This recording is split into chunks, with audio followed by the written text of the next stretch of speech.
Men have to pay the bills. Like, being a provider is the least they can do, because the amount of things that women go through that men do not go through is quite literally unfair. That's the only way to balance it. Number 1, the period cycle. This is a monthly evolution of ever-changing hormones that we cannot control. Sometimes we have too little, sometimes we have too much. Progesterone, estrogen, we just can't control that. Cortisol, up and down. It is radical, all while we're expected to manage those emotions and be productive members of society. And then the period that so graciously shows up every month. And don't get me wrong, for those of us that don't want kids, we are so ever so thankful that it shows up, but that does not negate the fact that sometimes it's brutal. Chunks of blood, staining of the chonies, staining of the pajamas, bloating and fatigue, extreme discomfort, and some women even have crippling, debilitating cramps. That's just the tip of the iceberg. Then there's carrying a child, and that changing your entire chemical makeup, because once you form a baby with somebody, then you have their genes or whatever inside of you for like a prolonged period of time. Now y'all forever connected, forever changing who you are. Then you carry this whole ass human inside of you. Sometimes it's not very nice to you. Makes you sick, lose sleep, has you eating crazy things, and looking like the Pillsbury Doughboy. Something that your body never really recovers from. Then it comes out and we're left with the aftermath of what's left. So then we breastfeed the kid, give it life, and literally end up with raisin titties and raisin skin, and there's nothing we can do about it. And it's beautiful. It's beautiful. But in that time period, what do the men go through? What in life changes for them? And then let's say things don't work out with the father, right? Why is it that the mom is automatically expected and seen as the one person who takes on the entire responsibility of the child, like the default parent? But the dad could disappear, do whatever, see the kid every other weekend, and then everything is left to the mom. And even if that's not the case, even if they're still together and the mom goes back to work, because if you're like in a state like California, more than likely both people have to work to make a decent income to be able to live, she's still the default parent. She's still the doctor appointment parent, the school parent, the drop-off parent, the childcare parent, the one that wakes up in the middle of the night with the child. Like, what do? Snore. And women are damned if they do, damned if they don't. If she's a stay-at-home mom, people are quick to look at her and be like, oh, that's all you do. Do you know how hard it is to sit at home and your only interaction be with a child all day? It drives you literally insane. Yes, it's a blessing, but is it more exhausting than having a job? 1000%. You could not pay me to stay home and be a stay-at-home mom. Women who are basically forced into that role because obviously she's the mom, so she becomes that default parent, and sometimes it wasn't something that she actually wanted, but she may be forced into that because of finances. Childcare may be too expensive, they're spending too much on diapers, formula, and etc. So now she's given up everything that she once dreamt of being, her vision for her life, to be able to raise this child so that their home can be okay, because it's just too expensive to do anything otherwise. So basically the woman sacrifices her dreams, and she wasn't just made, like, not all women are just made to just be moms. Some people are made for more. They have more purpose than just that. You know what I mean? And then on the flip side, there's women who are super independent, who are super girl bosses, who do the damn thing every single day, but then they get judged and side-eyed, because then it's like, oh, your career, and what about your family? Or you're not being in your feminine role. And it's like, no matter what, women don't win. And this rant is going to make a whole lot more sense to you guys right now, because I literally just got my period today. So yes, I'm on a rant, because it's just not fair. This is why men need to pay the bills and just not ask any questions and just be providers, because this is just too much. This is just too much. Here's my chocolate, okay? I don't think that your boyfriends should be paying for your lifestyle. And hear me out. I don't know if this is a hot take, and I don't know if people aren't going to agree with this, but it needs to be said. I see a lot of young people on this app, and I don't think a lot of people realize that the people that they're dating are also teenagers. If you and your boyfriend both work at Burger King, how is he expected to pay for your hair and your nails and pick and drop you off from school and pay for all your food and pay for all your dates? That doesn't make any sense. You should be dating much older guys if you want those benefits. And like shitting on our boyfriends or partners because they can't pay for everything in your life. He's not your dad. Why? Because he's literally the same age as you. If you're like still in high school and your boyfriend needs you to go 50-50, that kind of makes sense. But I don't think that if your boyfriend is probably as young as you and he can't afford his lifestyle and yours while saving for his future, that makes him a bad guy. are we kind of being unrealistic? I don't know. You tell me. So soft. I don't care what anybody says, but a guy should always be paying for dates. I already know the men are gonna come in my comments crying and screaming. I don't care. If you're okay with splitting the bill, if you're okay with taking turns paying, if you're okay with being the one that's paying for most of the things, fine. That's on you, girl. But me, There are men out there who are literally paying for full-blown vacations for women, flying them out, paying for every single thing they could ever want.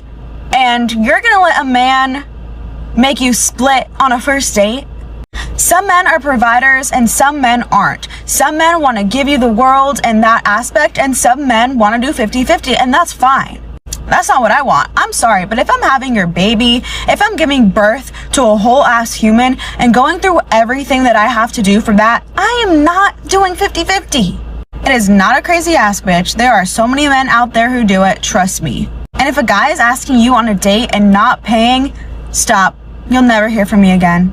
I don't know the topic of conversations when they be talking about men paying all women bills, and men be like, okay, if I pay all the bills, what can you contribute? Because he can cook and clean up the house by himself. I be really trying to wonder, like, first of all, as a man, what can you contribute if I don't need you to pay my bills? Because ain't that the same question? You saying that you just contributing so much by paying bills that you should be paying anyway because you have to live somewhere, but what can you contribute if I don't need you to pay my bills? That's where a lot of y'all get stuck at, and I know this. Because if you not, when you start dealing with a woman that don't need you but want you, it's hard for her to be blinded by the things that you can do for her that she can already do for herself. You feel me what I'm saying? So that means that at that point, you pass the money situation, you're going to have to start having good character. Your principle is going to have to be right. Your heart is going to have to be in the right space. You're going to have to talk to her the right way. You're going to have to respect her and treat her the right way. You're going to have to present her the right way in the streets. Because in reality, those are the only things that you can give her that she can't give to herself. As far as romance, you feel me what I'm saying? So y'all just think about that. Next time the question come up talking about if I pay all your bills, what can you contribute to me? And I can cook and clean up by myself. Okay, well, I can pay my bills by myself. So now we in the same boat, ain't we? I don't need you and you don't need me. So now what's the conversation about? Because at the end of the day, after you take all them crazy materialistic things out of the equation, it all comes down to the type of person that you are at heart.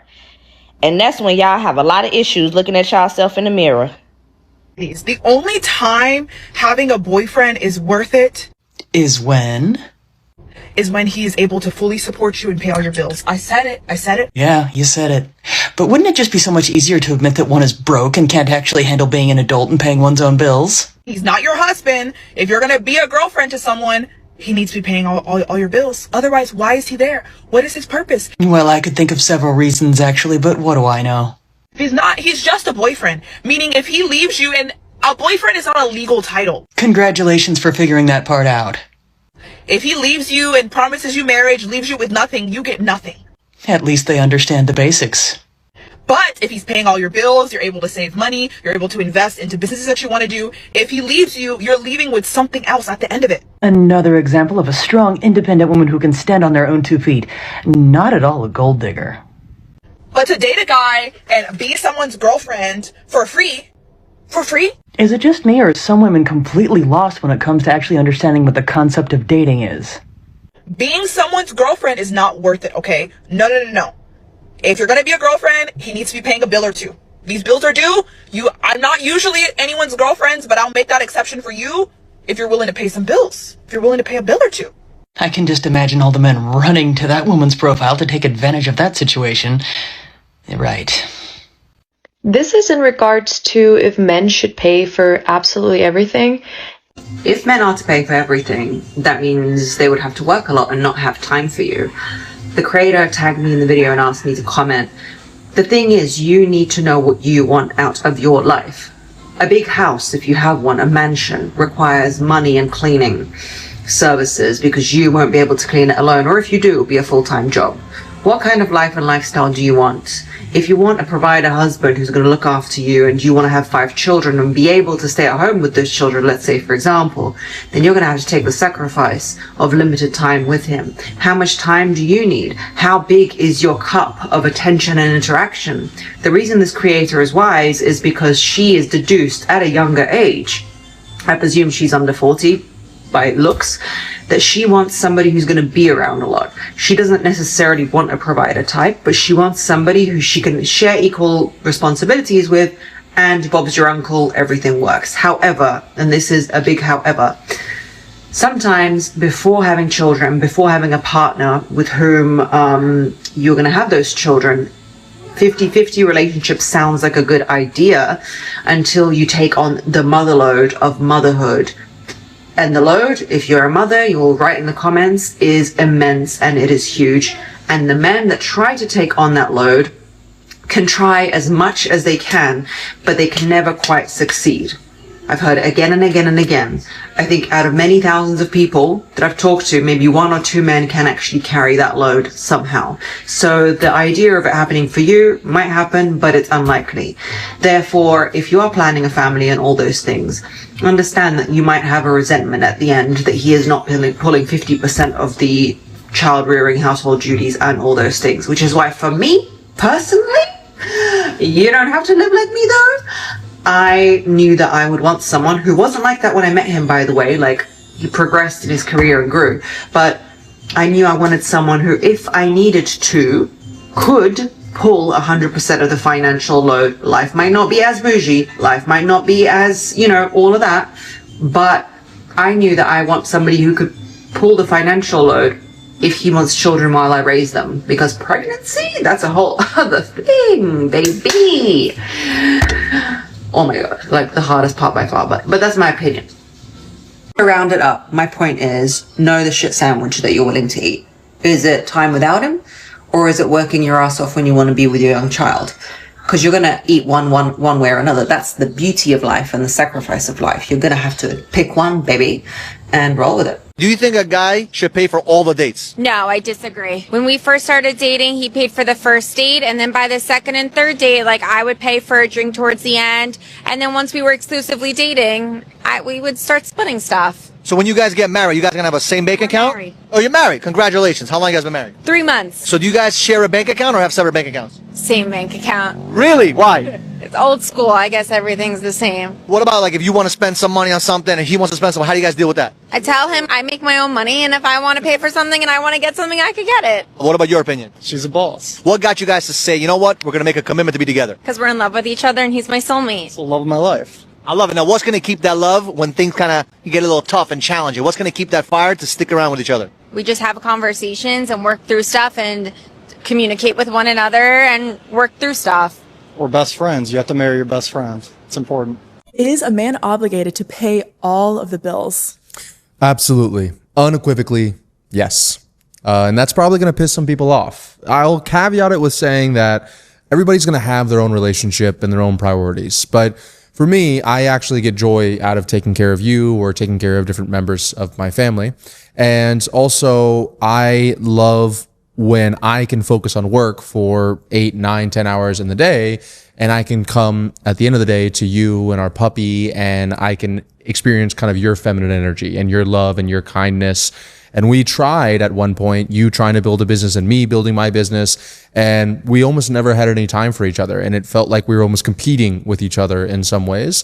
And so I've done it both ways, and I'd rather do it my way. And also, in my opinion, if you are going to be able to get a really quality woman, you're probably far enough along in your business to be able to attract a really quality woman.